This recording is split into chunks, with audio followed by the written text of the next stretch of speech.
Shalom Bapak Ibu Saudara, apa kabar? Saya berharap Bapak Ibu Saudara dalam keadaan baik dan dalam penyertaan Tuhan. Jumpa lagi dalam Renungan Harian. Kali ini kita baca dari Mazmur 130 ayat yang ke-6. Firman Tuhan berkata, "Jiwaku mengharapkan Tuhan lebih daripada pengawal mengharapkan pagi." Lebih daripada pengawal mengharapkan pagi. Jika kita membaca konteks ayat ini di ayat yang pertama, di sana kita akan menemukan bahwa dari jurang yang dalam aku berseru kepadamu ya Tuhan.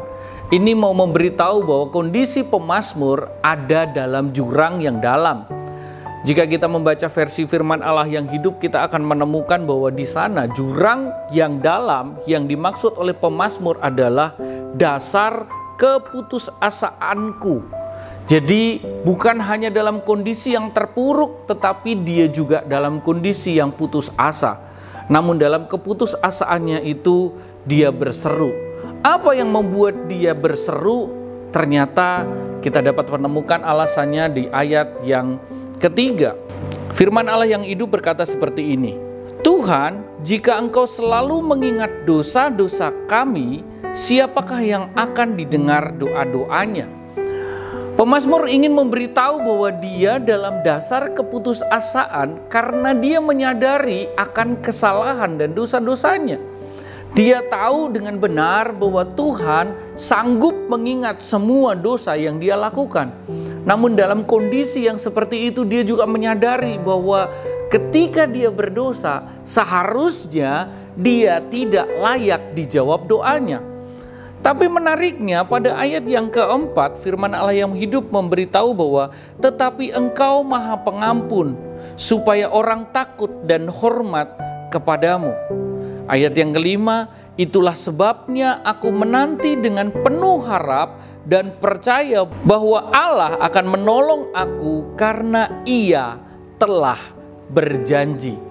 Ada sebuah janji yang dipegang oleh pemazmur, yaitu janji tentang pengampunan, yaitu janji akan menolong dalam keputusasaan. Keputusasaan karena dosa, keputusasaan karena kesalahan. Kenapa ada keputusasaan di sana? Karena pemazmur sadar bahwa dosa yang membelenggunya tidak dapat dia menangkan. Hanya jika Tuhan saja yang menolong dia, maka dia dapat dibebaskan dari dosa itu. Namun menariknya, pemazmur bukan hanya menuliskan kerinduan jiwanya. Jiwanya mengharapkan Tuhan seperti pengawal malam atau penjaga malam yang mengharapkan pagi. Namun dalam firman Allah yang hidup, ayat 7 dan 8 berkata seperti ini, "Hai Israel, berharaplah kepada Tuhan karena Ia penuh kasih dan baik hati. Ia datang kepada kita dengan keselamatan yang melimpah. Ia sendiri akan menebus Israel dari perbudakan dosa." Pemazmur ingin memberitahu bahwa ada sebuah harapan akan datangnya seseorang yang akan mengadakan pembebasan, yang akan membebaskan mereka dari segala dosa mereka. Dan hal ini digenapi oleh Yesus Kristus. Jika kita membaca Titus pasal yang kedua ayat yang ke-11 sampai ayat yang ke-14, firman Allah yang hidup berkata seperti ini, "Sebab sekarang keselamatan kekal ditawarkan sebagai hadiah cuma-cuma kepada setiap orang. Bersamaan dengan hadiah itu datanglah kesadaran bahwa Allah ingin agar kita berpaling dari kehidupan tanpa Allah serta kesenangan-kesenangan dosa kepada kehidupan sehari-hari yang baik dan takut kepada Allah, sambil mengharapkan saat yang kita nanti-nantikan, yaitu waktu kemuliaannya tampak, kemuliaan Allah dan juru selamat kita yang agung, Yesus Kristus. Ia mati untuk menanggung hukuman Allah atas dosa kita.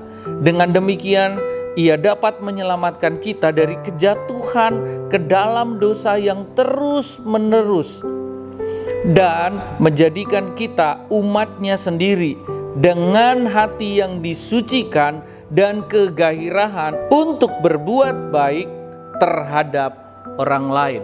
Jika pemazmur mengharapkan datangnya penyelamat yang akan membebaskan mereka dari dosa, tetapi Kristus telah menggenapinya. Kristus bukan hanya datang untuk menembus, menanggung hukuman Allah atas dosa kita, tetapi Kristus juga menyelamatkan kita sehingga kita tidak terus-menerus jatuh dalam dosa.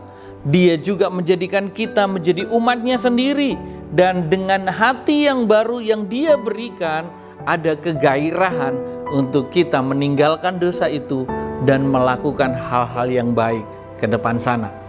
Itulah yang menjadi pengharapan kita. Ada keputusasaan di dalam hari-hari hidup kita, tetapi tidak lebih putus asa jika kita masih terus-menerus dikuasai oleh dosa. Oleh sebab itu, hari ini kita perlu dengar kebenaran ini, bahwa Kristus sudah menanggung, Kristus sudah menebus kita dari hukuman dosa itu. Dan Kristus yang sama memberi hati yang baru kepada kita, supaya kita dimampukan untuk kita tidak dikuasai oleh dosa, tetapi kita hidup untuk kemuliaannya. Kita hidup melakukan hal yang baik, melakukan hal yang benar sesuai dengan tuntunannya. Tuhan Yesus memberkati.